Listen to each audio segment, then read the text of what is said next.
Recording in progress.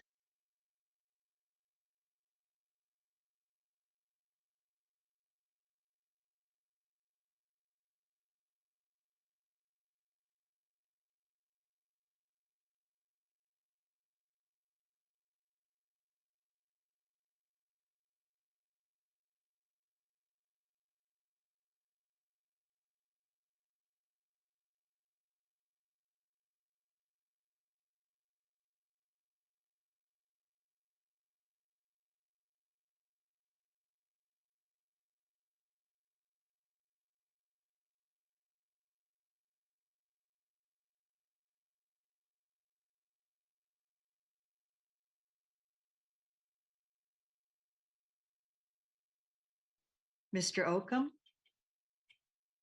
Yes, I'm here. Mr. Green, Ms. Greenwood, Mr. Kehoe, I am present. Mr. Harris, I'm here. Chair Bernstein. I am here. Staff participating in the meeting include Deputy CEO Louis Lugo, AEOs JJ Popowich and Laura Guglielmo, Chief Counsel Stephen Rice, staff and managers participating in the meeting today, Cynthia Martinez, Irvin Wu, and Kevin Hawkins. Trustees, please use the Zoom raise your hand option to be placed in queue.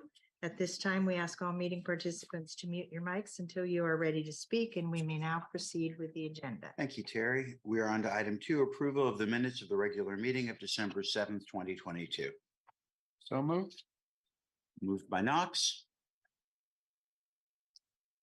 I'll second. Roll call, please. Mr. Knox, Aye. Mr. Santos, Yes. Mr. Sanchez, Aye. Chair Bernstein. Aye. The motion passes unanimously. Great. We are on to item 3, public comment. I'm not aware of any slips from the public. I don't have any. So we are on to item 4. We have one report today, and LACERA operations briefing, and I'll throw it to you, Louis. Thank you, Committee Chair Bernstein. Good morning, committee members. We just have the briefing for the meeting today. We do have a few items that we want to highlight from the briefing. So Committee Chair Bernstein, if it's okay, we're going to call on a few of the staff members to highlight some items. I would. The first of which is our annual comprehensive financial report. Irvin should be on the line providing an update. Oh, Irvin's right there. Yeah, he snuck in on me. Good morning, Mr. Chair and committee members. My name is Irvin Wu, and I am the General Accounting Officer of the Financial and Accounting Services Division.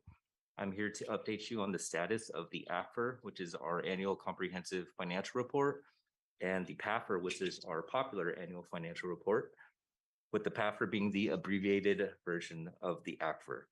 I'm pleased to announce that both were completed on December 23rd for the fiscal year ending June 30, 2022, with the AFR being published on LACERA.com and the AFR being, with the PAFR being mailed to LACERA's membership.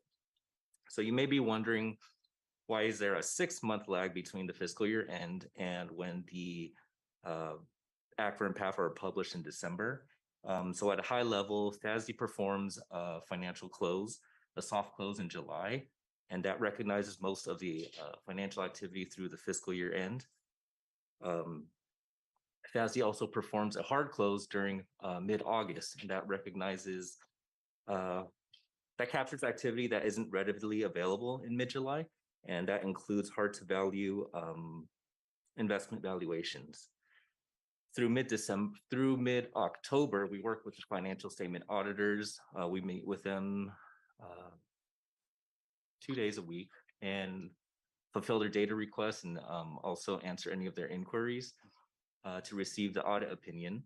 Once we receive the audit opinion, we work with the communications division to create the pretty book, the version of the AFR that you see today.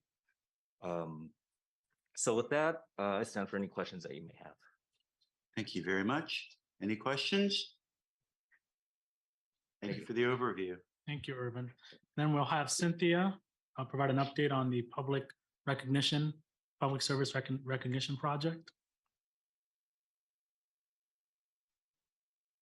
There we go. Hello and good morning. Good morning, Chair Bernstein and trustees. As Lewis mentioned, I'm here to give a quick update on the member recognition or experience program. This program will give us the opportunity to share a bit about our members and their personal journey. Communications has partnered with the Member Service Center to develop the program, and the team is currently in the pre-production phase. So we're working on preparing a release form. We're also working with the Member Service Center to select members to interview. And as far as I know, I believe we already have selected a few members that we can interview in the near future. We are also developing the interview questions. So we will be asking active and retiring members about their job, what they do or did, their challenges, and other information highlighting the everyday county employee and the services they provide or provided to the public. In addition, we're creating a detailed outline or a project charter of what this program will look like when it's fully developed. So that's it for now. We're excited about this program and the opportunity to highlight our members. Thank you so much for your time. Thank you, Cynthia. Any questions for her? Okay, And then last update, Committee Chair Bernstein is with Louis Gittens and Kevin Hawkins on the tax withholding W4P revision form.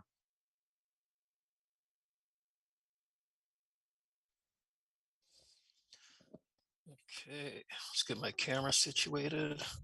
Okay, good morning, Mr. Chair and committee members. My name is Kevin Hawkins, and I work in our process management group under Louis Gittens.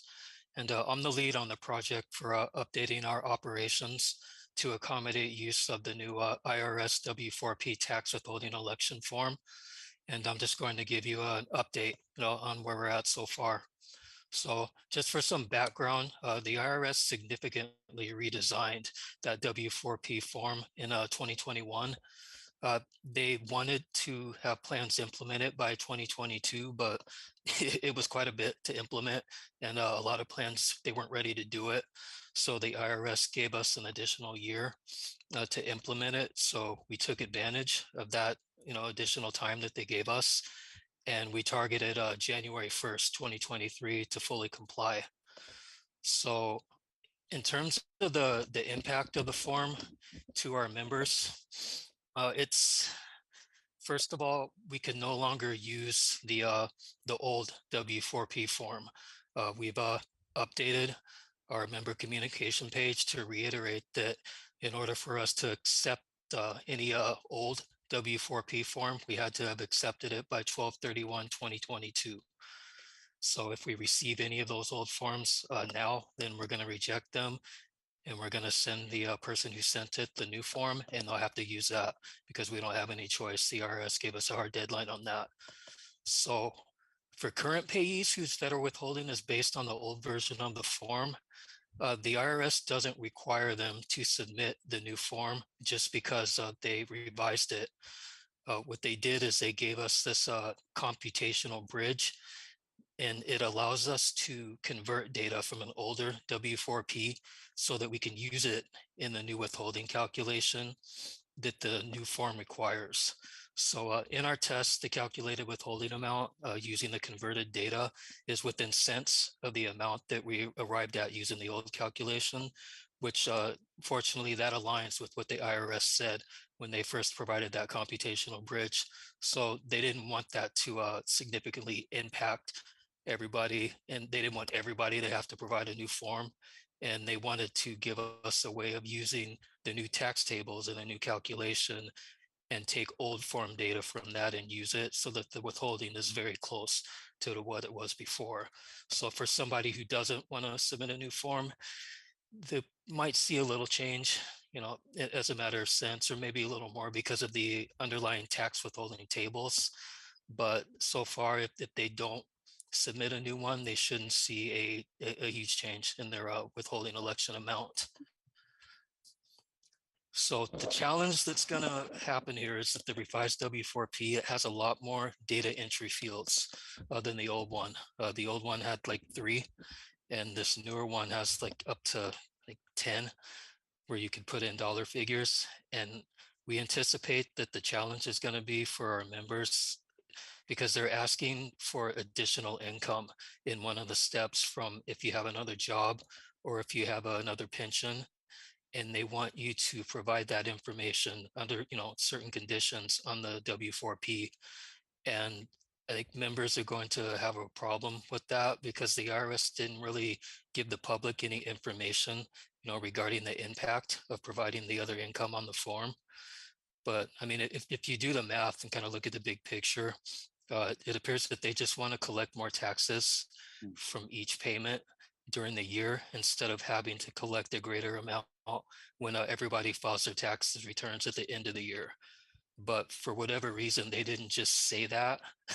So they've kind of taken the stance of, just trust us, provide the information like it says to on the form, and it'll all work out.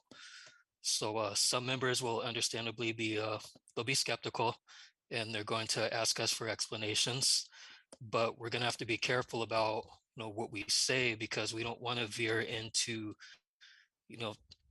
giving tax advice or making it seem like we're speaking on behalf of the IRS. So I think it's going to be challenging in these first couple of months when people start using this form for the first time. And we're just going to have to balance, if you have the information that the form says, we can help you say where to put it in the form, but in terms of, what the numbers are, and then what the overall impact is, with your other jobs or pensions and your W-4s or W-4Ps for those, there's not a whole lot we're going to say. So that's going to be a challenge for us. But we've talked about it, and management is advised to just be very careful, when we're advising members, and really just stick to taking the numbers that they give us and then helping them populate the form. And then we'll put it in our system and we'll calculate the withholding accordingly. So we will see how that goes, for the January and for probably February as people start getting into this for the first time. So in terms of how we are complying, as of January 1st, we are no longer accepting the old version of W-4P. And any ones that we receive, the old ones, if we receive them now, we're going to reject them, and the members are going to have to use the new form. The electronic W-4P interface on my LACERA has been updated to match the new W-4P. That should be up now. Our system workspace has been updated so our data entry team can enter information from the new W-4P. And the monthly benefit payments for this January will be the first ones with federal withholding calculated based on the new calculation. So we're in compliance right now. So that was my update. Do you have any questions? Thank you very much, Kevin. Are there any questions for him? Thank you very much for that good overview. Appreciate it. Okay, thank you. Louis. That concludes our updates. Okay, great. Then we are done with item 4. We are on to item 5, items for staff review. Thank you, Terry. Item 6, items for future agendas. Anyone from staff or trustees want to put something on a future agenda? We are on to item 7, good of the order. Since we already had an opportunity to do that, I'll just leave the mic open for a moment if anyone wants to say something. Well, again, thank you for a good start to 2023 staff, and good to see my colleagues. And I would be happy to entertain a motion for adjournment. So moved. So moved. Without objection, we are adjourned. Have a good month. Happy New Thank Year. you. Happy New Year. Happy New Year, everybody.